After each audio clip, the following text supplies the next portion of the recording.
does the oh. But we still need more empirical evidence to actually show how translanguaging helps learners to learn, how translanguaging improves on learners' language learning and content learning.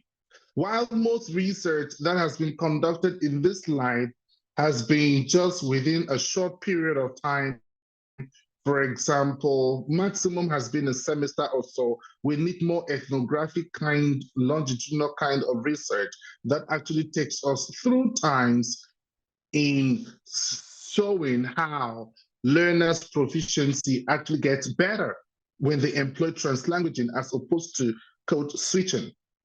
So what this might afford us to is to explore the potential transferability of skills acquired through translanguaging to other linguistic and cultural contexts. Because now if we are able to have the kind of research that shows us, and this is the kind of thing that people can really do for a PhD degree, but not for a master's, basically, because students tend to have more time to conduct thorough and proper research at the PhD level than they do have at the master's level.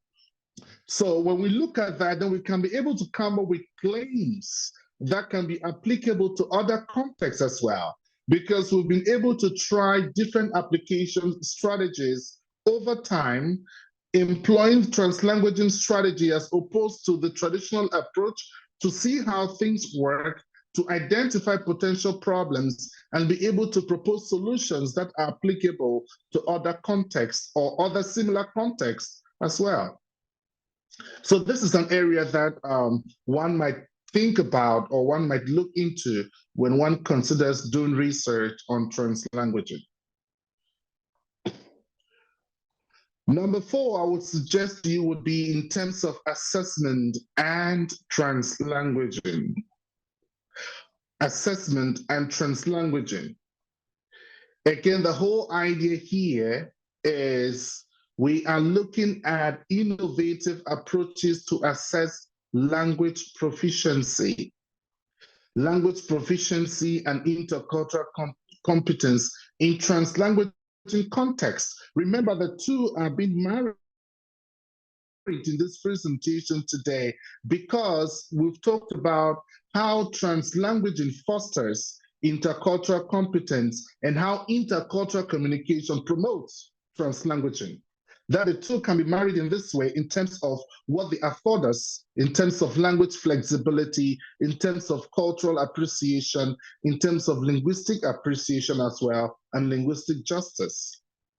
So we can look at how traditional language assessment may need to be adapted or supplemented to actually or accurately evaluate students engaged in translanguaging practices.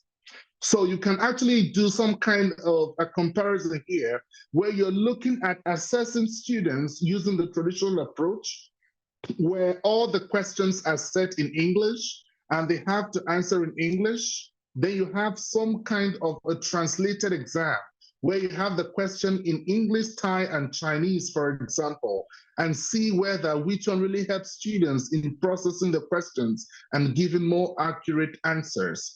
For speaking tasks, it can still be done as well, where you have translated version. And now, technology has made all of that possible. So even as a teacher, you can actually teach through translanguaging without knowing the different languages your learners know. You can use technology to help you with that. There's technology for different languages today. So you see that technology has also made it possible for such, practices to be incorporated. And this calls for attention to be drawn towards assessment now. Because if there is this kind of tolerance or permission for people to employ or to deploy their different linguistic resources, then how should assessment be done? How can assessment be designed from a translanguaging perspective that will be even more accurate or that would supplement a traditional kind of assessment. So research into this can look more into this and look at the practices and be able to come up with some kind of, an assessment design or assessment criteria for translanguaging, practices in the classroom. And that would be something innovative and interesting as well.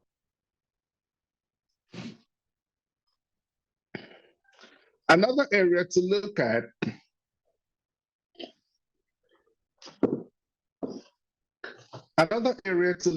is digital technologies and translanguaging. This is the age of technology. It's the age of AI, it's the age of all kinds of technological support. And doing something that incorporates technology into your teaching, of course, is considered helpful and trendy. So one of the things you want to do is you want to explore the role of technology in facilitating translanguaging teaching. Like I said, you don't need to be a teacher who speaks many languages to teach using translanguaging today. You only need to be a computer literate. You only need to serve the internet and to use technology. You can get correct translations into different languages of the world. And you can integrate this in your classroom in a manner that you can actually see the affordances of technology in translanguaging teaching. So researching incorporation of, and part of digital technology and translanguaging teaching would be in the area of modalities as well. So technological tools in teaching translanguaging, those things can be looked at. So you want to look at how online platforms, how social media, how digital resources can support the integration of multiple languages in language classroom. For example, websites in different languages. For example, chat groups where resources can be mixed, and you can even look at, IG posts, you can look at Instagram pages, you can look at, Facebook posts as well. And you can look at all other kinds of stuff, so you can see how technology can really be a good support for technology teaching, or for translanguaging rather, teaching and learning. And you want to see through empirical research how such technologies enhances translanguaging teaching and learning. That's something that can be done, and you'll be doing something really innovative and trendy because it's an age of technology. You can also take a sociolinguistic perspective in investigating this particular issue. By a sociolinguistic perspective, what I mean is that you can conduct studies to analyze how social factors. Remember, we talked about linguistic justice, we talked about linguistic equity. So you might be interested to look at how social factors, such as power dynamics in the classroom, such as linguistic identity, how all of these things actually influence translanguaging practices in intercultural English language classrooms. It might be interesting to look at that as well, because you cannot deny the fact that there is a power interplay between students and teachers in the classroom, where the teacher it's considered to be more powerful than the students. And so you realize that even in terms of identity, in terms of positioning, you want to see how a teacher positions himself as a teacher in the classroom and how that impacts on his or her teaching practices from a translanguaging perspective. You also want to see the same case for students as well. So conducting a study, a sociolinguistic research where you're looking at how social factors in the classroom, like identity, like power dynamics, the role that they play in translanguaging practices or implementation in the classroom, might be interesting. You could also decide to investigate how the students themselves negotiate their linguistic and cultural identities through translanguaging. You can see this through the different activities I proposed to you earlier on, or the different applications we talked about, where we mentioned different things like we talked about cultural storytelling, we talked about language flexibility, we talked about cultural exchanges, and so on and so forth. So you can actually see that when you have students in groups, when you give them a task to do, an assignment to do, an exercise to do, you might want to see how they negotiate understanding. Because we seem to have asserted that translanguaging helps with better understanding, that translanguaging helps with effective communication. But you want to do research to see how this happens. What are the dynamics that happens in such an interaction for the communication to be meaningful, for it to be effective? These are some of the things you might want to look at. These are some of the things you might want to see the potentials of translanguaging in actually helping people learn and helping people make meaning in their interactions. Another area for research you might want to consider is translanguaging, or rather policy implications. You might look at it in terms of policy. By policy here, what we simply mean is we are looking at the impact of language policies at institutional and also governmental level. Remember that I gave you a case of a research that was conducted by one of my students where he is a foreign teacher in Thailand teaching in an EMI program, and the policies were strict on language separation because the kids pay a lot of money to study in the EP program, and their purpose is to improve on their English, and they only have to learn in English. So you can see how institutional policies play a role in shaping language practices. But out of curiosity for research, the student decides to implement the translanguaging practice in the classroom, and the results were overwhelmingly positive. So you might want to look at the potential benefits and challenges of incorporating translanguaging in a situation where there are official language policies. I think we talked about this partly, one of the questions you people ask. So there are potential benefits. Of course, there are also potential challenges. So we might want to look at how this happens in a context where there are institutional governmental policies on language separation, and yet we see translanguaging pedagogy fit to meet the needs of the learners, or the learning needs of the learners within that particular context. And then another you might want to consider, I'm going to throw quite a whole lot of them for you to consider, just in case you're interested in researching something into translanguaging. Think about development of translanguaging frameworks. So if you are the kind of researcher who is into innovative research methodologies, you're into proposing new methodologies for English language teaching, that you might consider developing a new translanguaging framework. There are a couple of them that exist so far by top scholars in the field, and this can contribute to the development of a comprehensive frameworks for implementing translanguaging in intercultural English language teaching.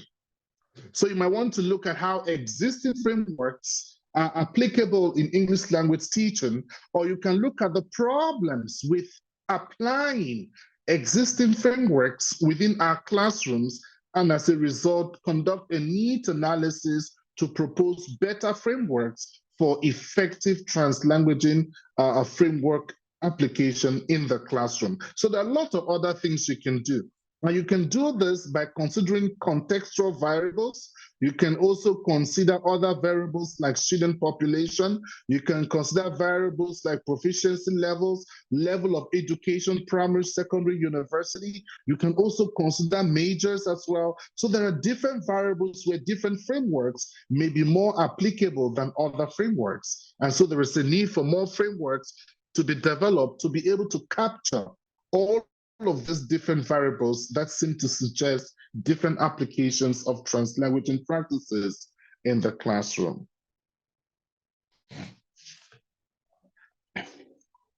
And of course, another thing you may want to think about is translanguaging and content-based instruction. So those who are into TBLT, this might be interesting for you as well. So translanguaging and content-based instruction, because again, we have claimed that translanguaging helps learners to learn content, especially in EMI programs. So you might want to look at the integration of translanguaging into content-based language instruction. That is to say, how translanguaging strategy is implemented, strategically implemented in teaching content courses or in teaching content in English, and how that can help to enhance both language acquisition and intercultural understanding. Excuse me.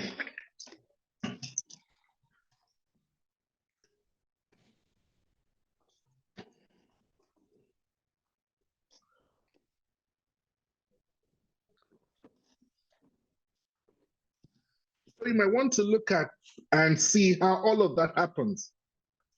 So how language instruction, how translanguaging can be incorporated in language, content-based language instruction, and also how that can help to foster language acquisition and also intercultural understanding. And to do that, you might want to look at the impact of translanguaging now on students' ability to engage with academic content.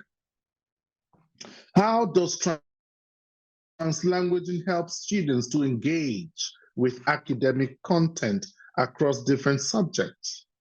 Is the kind of engagement different from geography or from science to math to English to geography?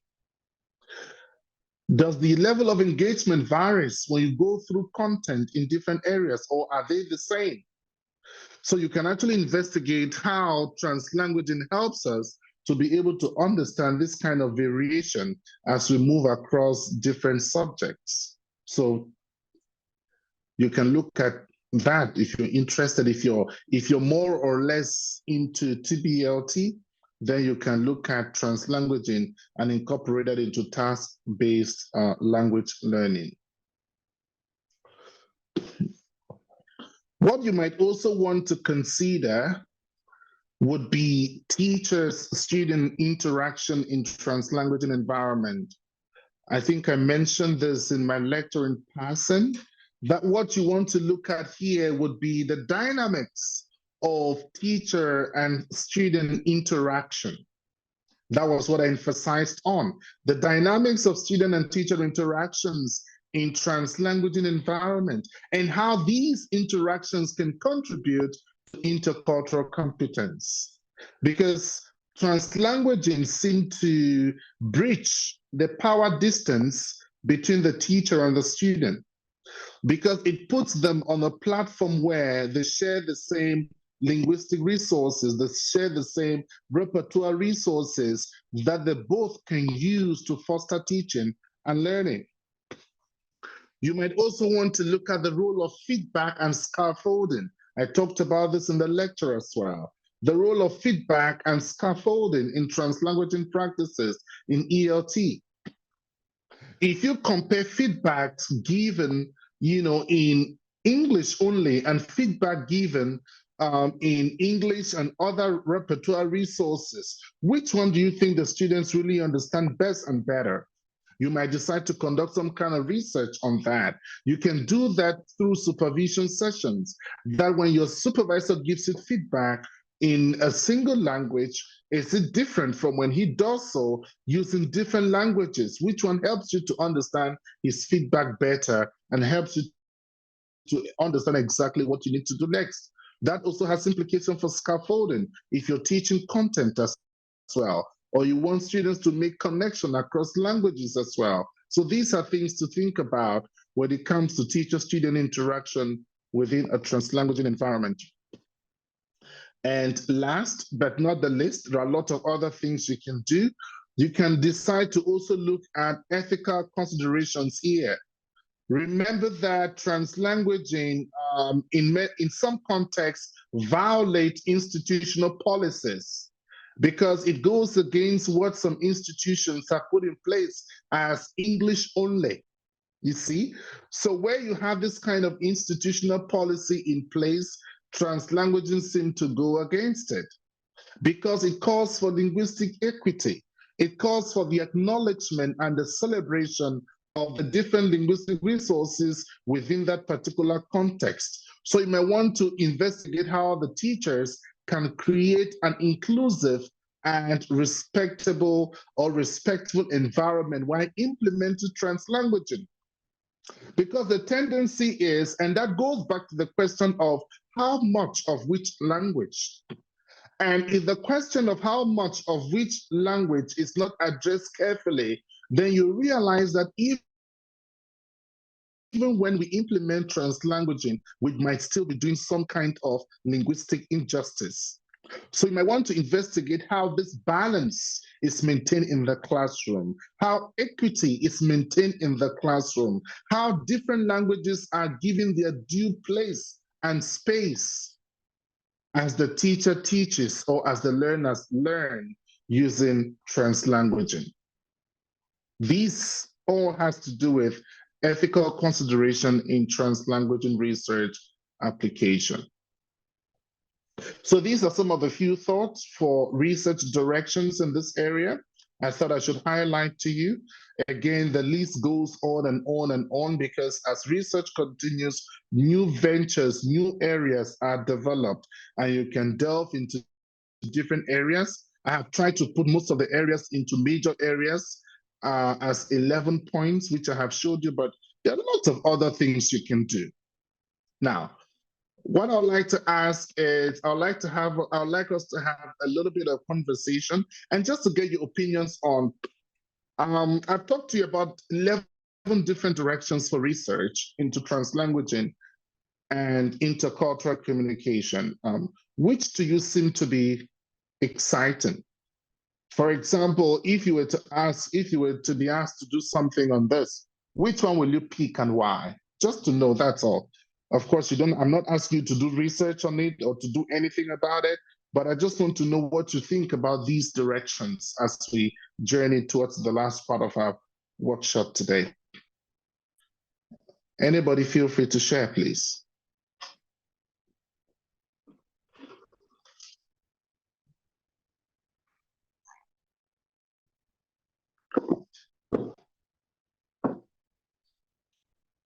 Anybody would like to share? Or probably you're thinking of what to share later. All right, so maybe I just get through the workshop, and I think I have the last part to go, which is the conclusion. So probably I just sum up everything for you. Hopefully that should take us minutes above 3:30. I understand that it asked me to run off by 3:30. So let's see how we get through to that. But bear with me if we go a little bit over 3:30, all right? But I'll try to just wrap up things here. So in conclusion, we've been talking about different things. We've been talking about translanguaging. We've been talking about its incorporation in ELT, application in ELT. We've been talking about research directions. That's what we just talked about a while ago. And to conclude our workshop today, I would like you to bear in mind that the use of translanguaging in intercultural communication can yield positive outcomes and impact. I've been able to show you today from empirical research how true this is. I've been able to point your direction to different research areas to show you how translanguaging in IC can actually yield very positive outcomes when implemented correctly and when implemented strategically and appropriately. And what this means is that it provides for us a richer and more inclusive language learning environment. That's the whole idea of the workshop today, that we are trying to look at for a richer and a more inclusive language learning environment for the teachers and the students as well, and everybody who is in the learning environment. And so one of the things that happens here is that we are looking at how intercultural communication or translanguaging has enhanced intercultural understanding.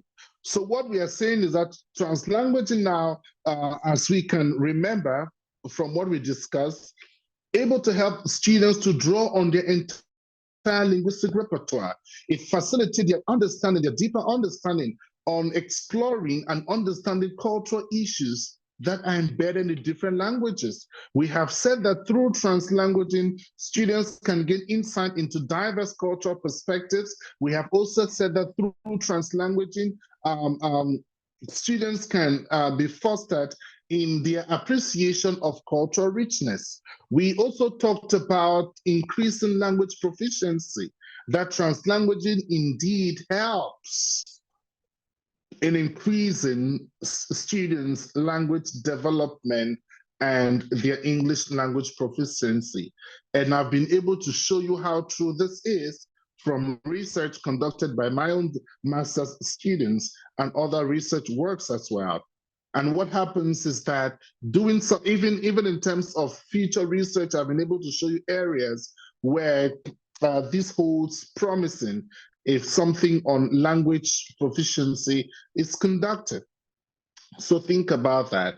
We also talked about how that translanguaging also facilitate communication within a diverse environment, because it minimizes language barriers, it minimizes language separation, it minimizes language isolation, and enables students to be able to communicate more effectively with others, even as they speak through different languages.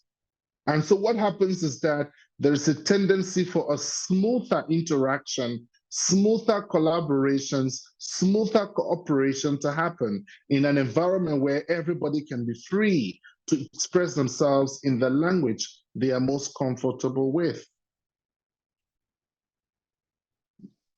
We've also talked about cultural validation and identity affirmation. So again, I've been able to, through the workshop today, draw your attention to the fact that translanguaging application in intercultural communication helps with cultural validation. It helps to build confidence in our own linguistic identity. It helps to build a positive self. It helps to build a positive self in terms of how we view ourselves and how we want others to view us. So we've talked about that. We've also been able to learn how translanguaging helps to foster multilingualism. And we did say that multilingualism today is the norm in most of our classrooms. And through translanguaging, the promotion of diverse languages within the classroom for learning can be fostered. We also talked about that in our workshop today.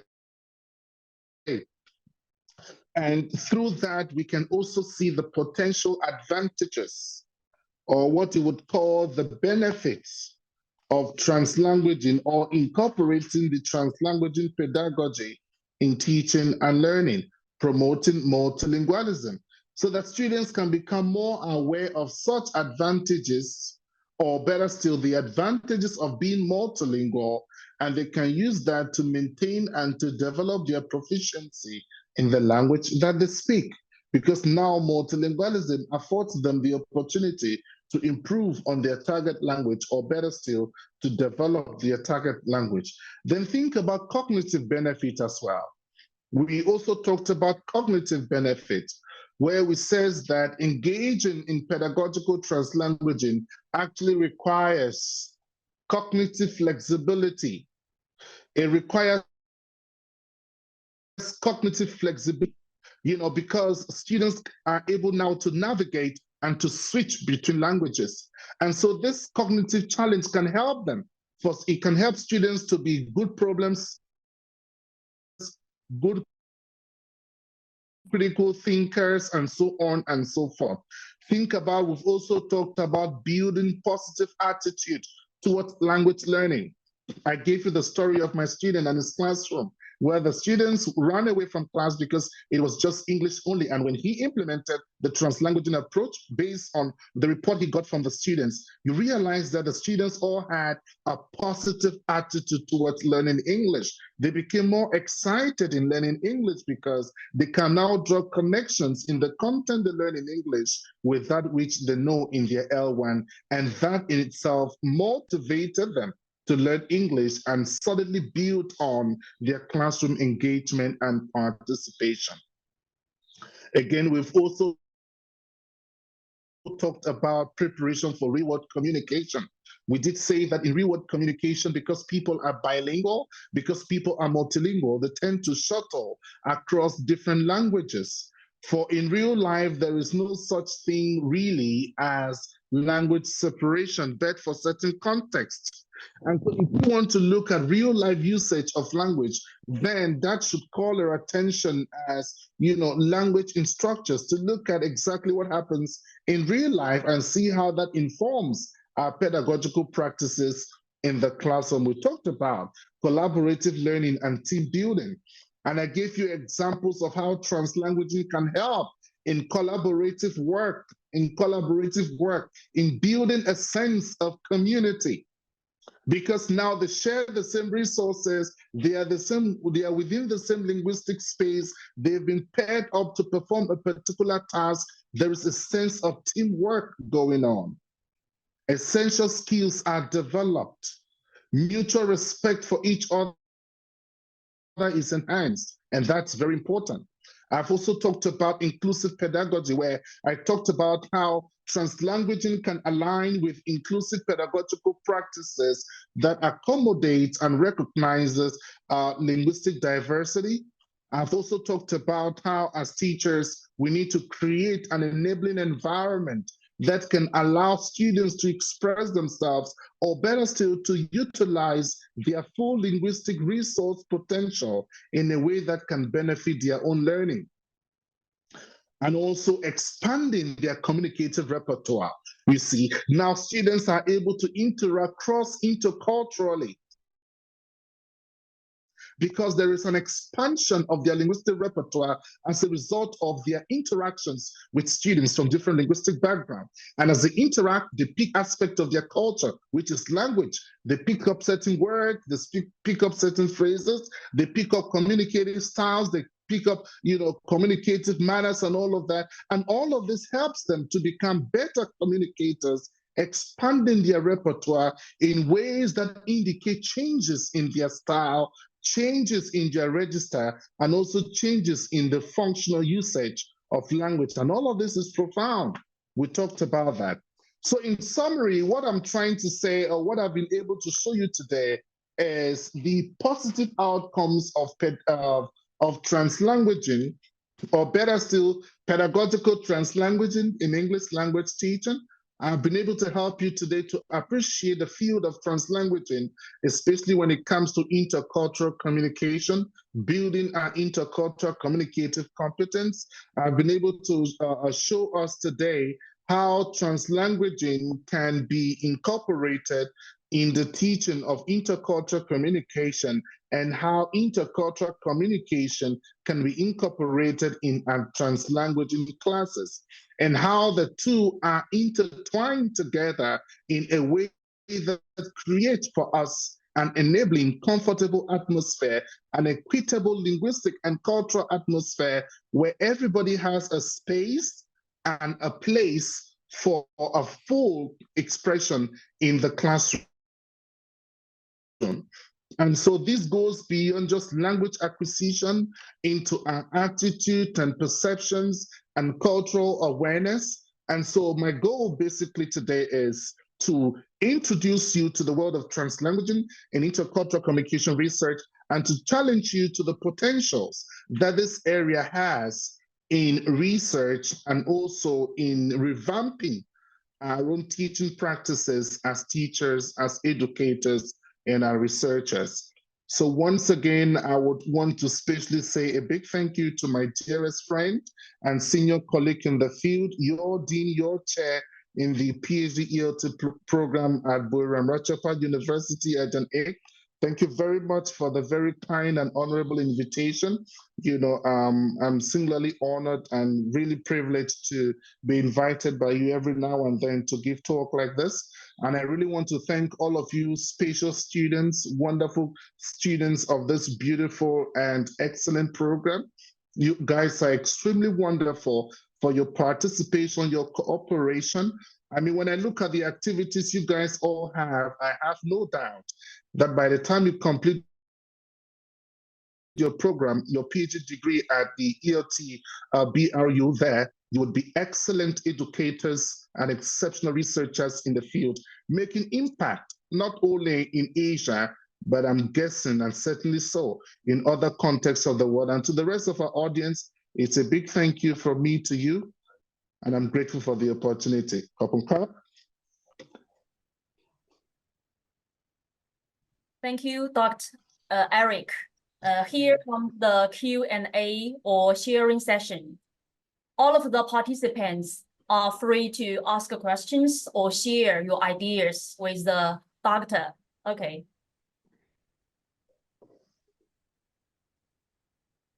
Questions, ideas, sharing, experiences you want to share?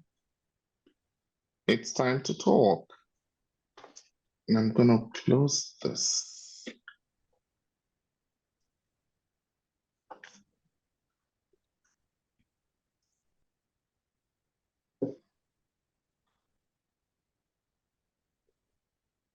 Okay, dear Professor Eric and my Professor Dr. Iki and my friends, and here I want to share my understanding of the social linguistic factors when we talking about the language we use in the classroom. Sometimes just followed my example.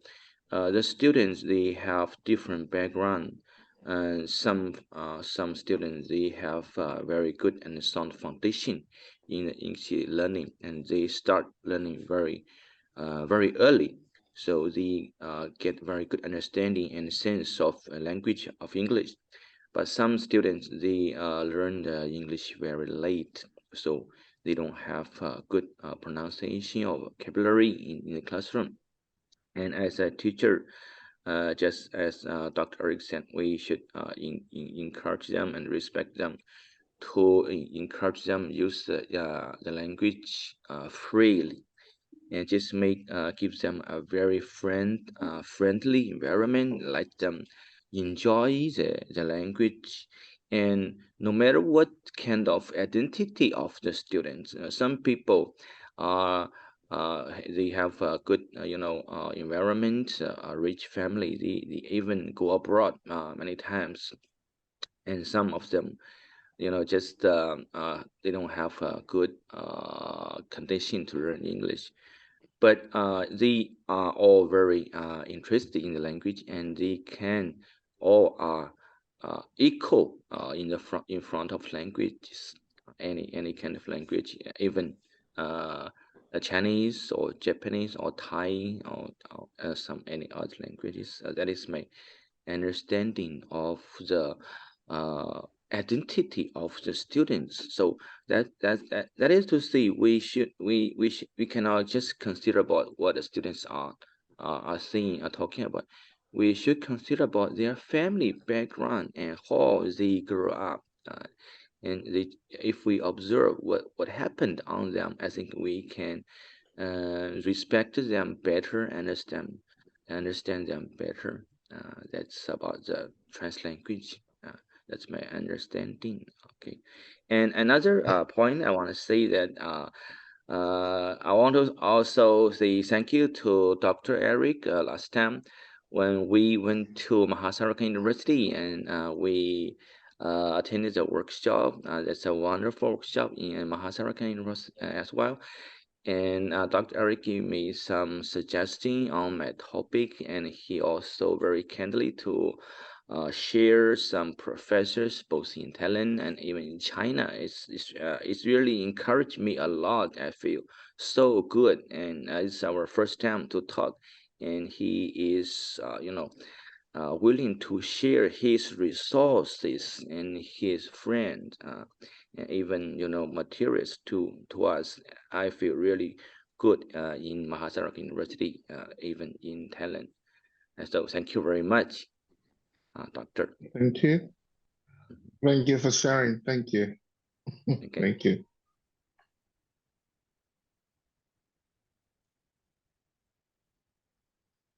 Yes, anybody else? Maybe you might be keeping your question and ask him later on at the AU campus. You do agree? Vivian, yeah. Don't ask Yes. everything. Don't ask everything. Otherwise, we have nothing to ask him later on. Keep something. It's a top secret. Okay, Vivian. That's a good one. Yeah, thank you so much, Dr. Eric, from your informative lecture today. We've obtained some inspirations for our future PhD study and research. Thank you so much again. Okay, now let's honorably invite our chair of PhD ELT program, Professor Dr. Akraponima Hong, to extend our massive thanks to Dr. Eric again and give us a closing remark. Warmly welcome. Thank you, Vivian, the great MC. One thing I worry very much is about Scott, because Scott just said that he really impressed whatever spoken by Eric at Mahasarakham. What I worry is he's planning to move to Mahasarakham and quit from BRU. This is the things make me worry very much. Don't do like that, all right? And today we not just have our own academic partners, we also have a new partners. I think he is a former student at BRU from French, I guess. What's your name again? I forgot your name, sorry. Yeah, the gentleman with the mustache. What's your name? I forgot your name. I think you are my former student at BRU. No, me? No. Yeah. No, I'm Really? Oh. no, actually, I was never a student at Buriram, Rajabhat Oh, really? University. Oh. Yeah, we are friends on Facebook. Maybe we've seen each other at the conferences. Okay. And, You look alike my student, my former student. You look very young, okay, like my student. Thank you very so much, my colleague, for attending this our webinar. We highly hope to have you with us once again. Please allow me to inform you about our third icon for ELT, that is International Conference for ELT. That will be taking place for the third time at BRU. And of course, at this conference, Dr. Eric will be invited as our featured speakers, as he did last time. We are going to have this on 15 March next year. And it is very great honor for us to have Professor Jonathan from New Zealand as the keynote speaker. And of course, one of the featured speakers will be Dr. Eric. So you all are invited to take part in this. So I think Eric, some of my students, maybe Christian, changed her mind already to conduct her PhD dissertation relevant to translanguaging, I guess, because of your insightful talk today. All right, maybe some of my students, they change their mind and change their thesis title as well from the old one to the new one, this translanguaging. Okay, that's very successful talk, I guess. Thank you very so much once again on behalf of PhD program, ELT, Buriram Rajabhat University. I would like to express my sincere thanks to academic partners from different universities, to my students, to my colleagues, and of course, I would like to invite all of you, please join me in giving a big round of applause to our wonderful professor, speaker, Dr. Eric. Thank you very so much, sir, for your insightful and informative talk. So we highly hope to have you with us again, both webinar or in on-site workshop in the near future. Keep in touch. Yes, keep in touch. Stay healthy. Please allow me to declare this webinar official close thank you take care keep in touch ขอบคุณครับสวัสดีครับ bye bye Bye. Thank you. Merry Christmas and a Happy New Year. Merry Christmas. Merry Christmas Merry yeah Christmas. and Happy Yeah, New yeah. Year bye bye see you